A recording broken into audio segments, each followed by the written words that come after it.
We are reading the final story in my Treasury of Fairy Tales, and today we are reading The Emperor's New Clothes by Hans Christian Andersen. Once upon a time, there was an emperor who loved new clothes. He loved clothes made of silk and velvet and clothes made of satin and fur. He loved wool and taffeta and linen and lace. His tailors were busy making dozens of new garments every week. Every morning, the emperor swept through the palace in brand new clothes, enjoying the admiration of everyone he met. "Your new ermine cloak is exquisite," his chief minister declared, bowing as the emperor passed. "Indeed it is, your majesty," said the other ministers and courtiers, bowing in turn. They always said the same thing, no matter what they really thought. After all, no one wanted to upset the emperor. There's the emperor admiring himself in the mirror with his new clothes. And there he is with all of his people around him, all being very nice to him, because he was wearing very nice clothes, and they thought that, but they didn't want to say anything that might upset him, so they said the same thing every day. One morning, the emperor told the chief minister to organise a grand parade to welcome some important foreign visitors. "It will be a wonderful opportunity to show off a splendid new outfit," said the emperor. The emperor threw open his closet and gazed at the contents. After a moment, the emperor announced, "These clothes are all too ordinary. I want something extraordinary. Something truly magnificent, something that no one has ever seen before. Find me the very best tailors and the very finest cloth in the kingdom." "Yes, your majesty," said the chief minister dutifully.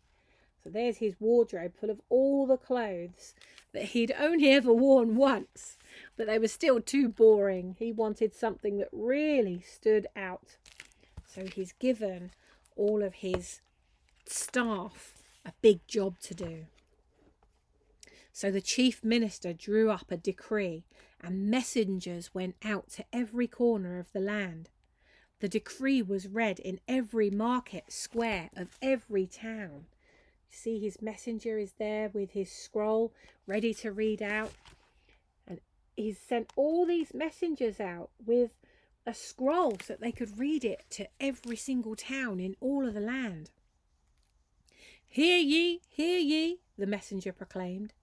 "The emperor seeks the very finest, most talented, most gifted tailors in all of the land. Anyone who can create a truly magnificent, extraordinary suit of clothes, unlike anything seen before, will receive a generous reward. Come to the palace next Thursday with samples of your cloth. Hear ye, hear ye." Now it just so happened that two rascals were in the crowd that had gathered in the marketplace to hear the decree, and they hatched a cunning plan. Rascals are very naughty. Look, you can see them here. The two rascals hatching their cunning plan to trick the emperor. On Thursday, a long line of tailors wound up to the palace doors.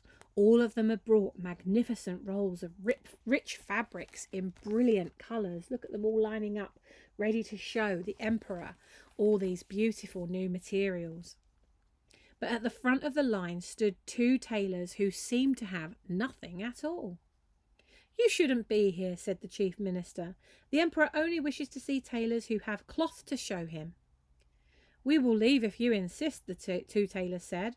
"But we have been tailors to kings and princes all over the world. We have something very special to show the emperor, something no one has ever seen before." Impressed, the chief minister ushered them into the palace. There they are at the front of the queue, look, and the chief minister is about to let them in. It looks like they have nothing at all. The two tailors stood before the emperor, holding out their arms. "This, your majesty," said the first man, "is the most amazing cloth in the world. It's so fine and delicate that it is almost invisible." "In fact," said his companion, It is invisible, but only to fools and simpletons. Anyone with wisdom and good sense can see how rare and beautiful it is. Of course, the emperor could not see anything because there was nothing there. The tailors were actually the two cunning cheats who had come to trick him. Not wanting to look like a fool, the emperor said, "Yes, this cloth is magnificent. Don't you agree, Chief Minister?" And the Chief Minister, who didn't want to look foolish either, said, "Yes, Your Majesty." Oh dear, there's the Chief Minister. He couldn't see it either, and neither could the king.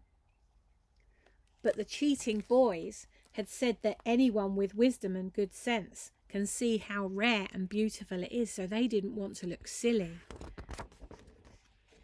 The emperor immediately ordered a new outfit made of the splendid cloth. All the other tailors were sent away, and a workshop was set up for the two cunning rascals. They asked for payment in advance, so the emperor gave them a purse filled with coins. Look, all those coins, all that money that he gave them. Look at these naughty boys. They're pretending that they're making the suit. First, we have to weave more cloth, they told the emperor. So we'll need a loom and the finest gold thread in the kingdom. When the loom and thread were bought, the two tailors got to work. Hiding the gold thread in their knapsacks, they began to weave, but of course the loom was empty. The next day, the two tailors came to measure the emperor for his new outfit. One busied himself with the tape measure, while the other spoke to the chief minister.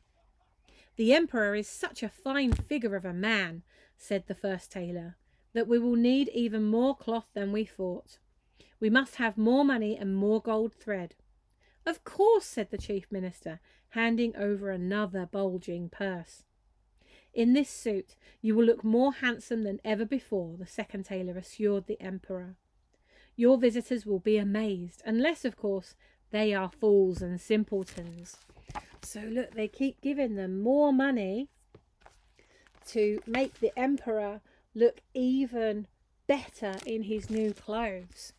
But these two naughty crooks, I think they're going to take the king's money. Shall we see if they do? "Of course," said the emperor, smiling nervously. For the next few days and nights, the two rascals stayed in their workshop, keeping the doors locked. As the day of the parade drew near, the emperor began to grow anxious.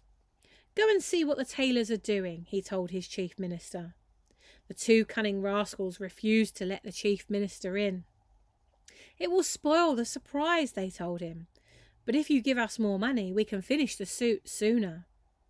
The chief minister handed over another purse filled with coins, then went back to the emperor.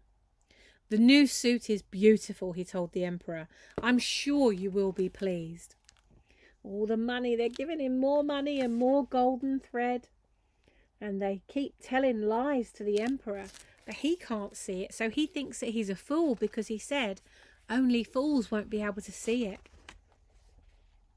The day of the parade arrived, and the tailors were summoned.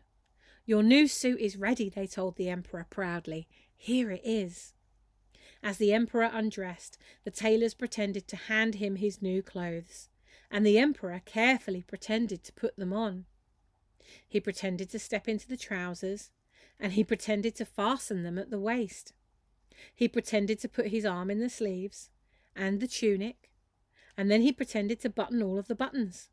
Finally, the two rascals pretended to tie the cloak around the emperor's shoulders and to straighten the long train. So he took off his cloak, and he's putting on what they are telling him is the new cloak. But he's a Rudy Nudie. Uh-oh. They're telling him porky pies, aren't they? As the emperor strode proudly through the palace corridors, the palace courtiers and servants bowed and murmured words of praise. The important foreign visitors were shocked to see the emperor wearing nothing but his wig and his crown. And though they raised their eyebrows, nothing was said. No one would admit that they could not see the magnificent new suit of clothes. They all knew that the clothes were only invisible to simpletons and fools, and no one wanted to be thought of as the fool. Oh dear, look, they're sniggering because they think they're the only one that can see the king with no clothes on. Nobody wanted to say anything. A huge crowd gathered to watch the grand parade.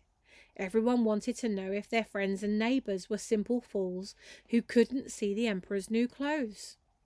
At last the royal procession came into view. The important foreign visitors walked in front, followed by the emperor's most important ministers. Finally, a fanfare of trumpets announced that the emperor was coming.